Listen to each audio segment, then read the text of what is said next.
Hello friends, welcome to my YouTube channel. If you just found me or if you're already a subscriber, welcome back. If you're interested in sewing patterns, learning how to sew, and fashion in general, this is a place for you. So I hope that you subscribe and activate the notifications. And today's video is going to be kind of a haul kind of a haul where I show you some books related to sewing patterns.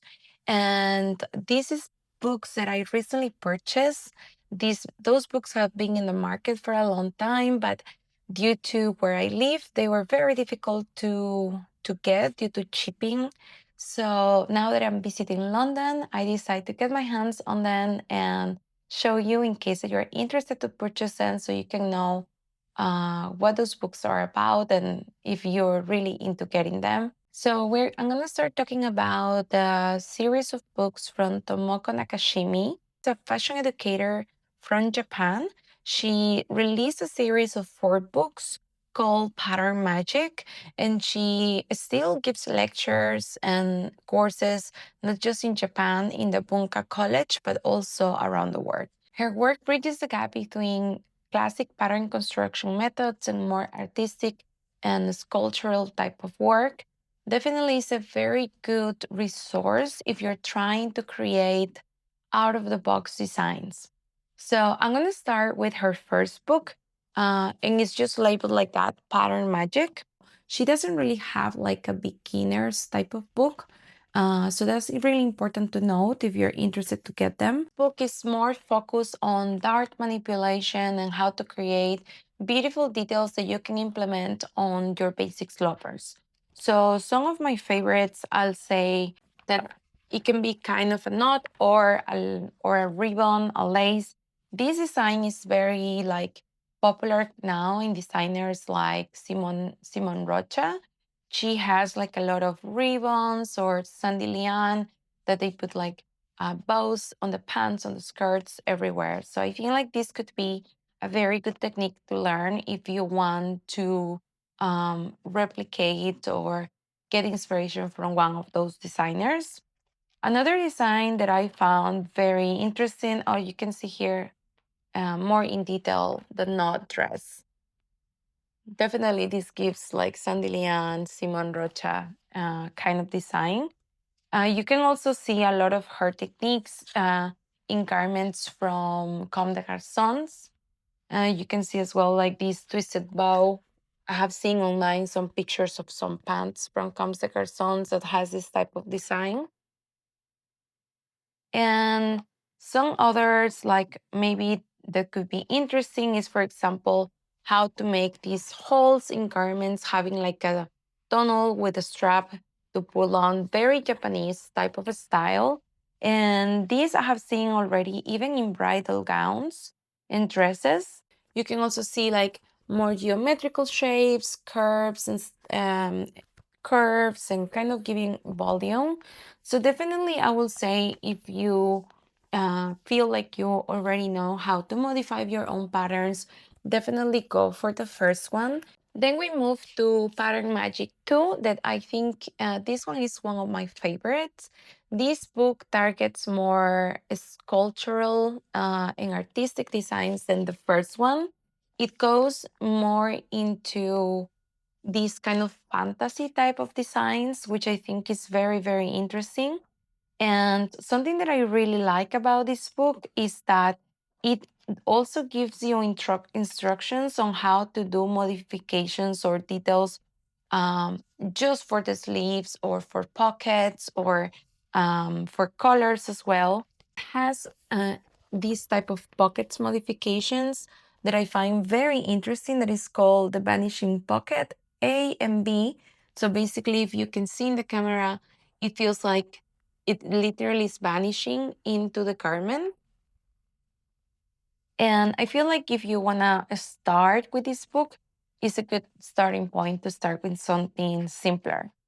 As well, there have these designs where you implement a tie already into the garment.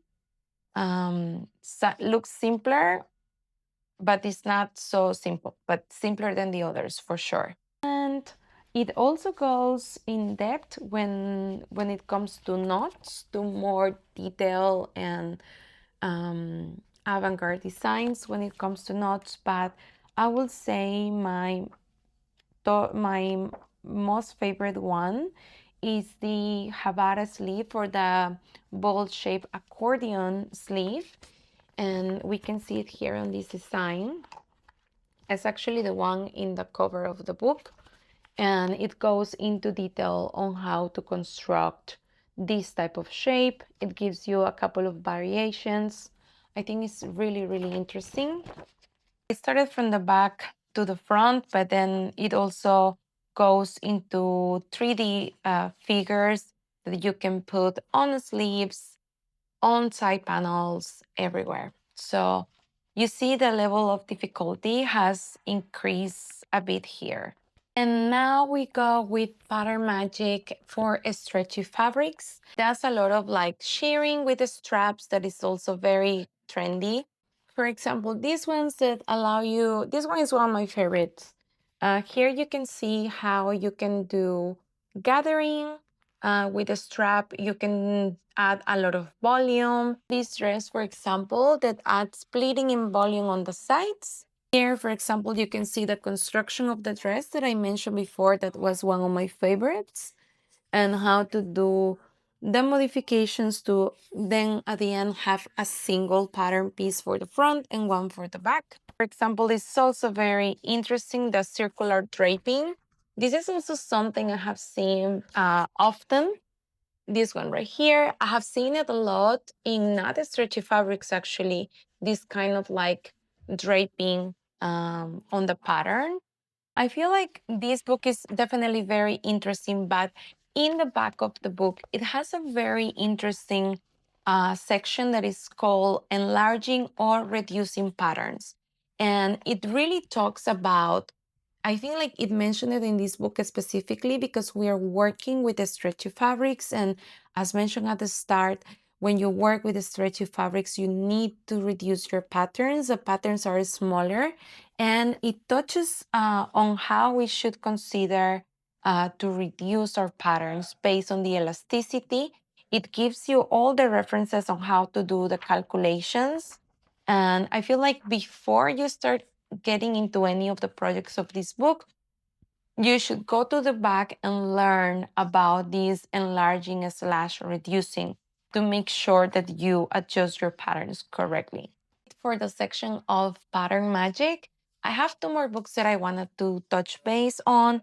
And one is this one called Vintage Couture. This book is amazing, like for what I have seen. And basically, it goes on all of the techniques that you should follow to construct a jacket using couture techniques, like from how to ensemble the lining, the infuse, how to do the buttonholes by hand, the tools that you need. I really love that it touches base on how to even sew the buttons. The last one is Sewing with Scraps from Brigitta Helmerson. This lady is very interesting to me because she focuses on zero waste. That is a topic that I explored when I was in uni. I find that extremely interesting. I have done some of her patterns for myself, the zero waste patterns, and they are very basic, but zero waste is very complicated. So I understand why she has this kind of basic top, basic jacket, and by saying basic, I'm not taking away her work, because just to accomplish to build pants zero waste is huge, even for a jacket or a dress. So what I mean is the shape. I hope you understand. But this book, I was very interested to get it because she does a lot of fabric manipulation, and also she does a lot of patchwork techniques and guide you how to do this patchwork. One of my favorite projects that I have seen here is these kind of ruffles, patchwork and ruffles. I think like that's really, really cool. And I think she applies that in different parts of the garments that allows you to even create prints and textures. I think it's a very cool book. Look at this on how you sew these scraps and make this texture.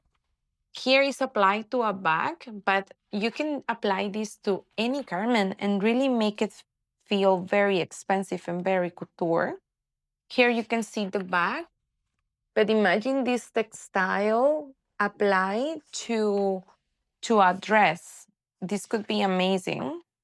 And those are all the books that I have to show you today. I hope that you like them.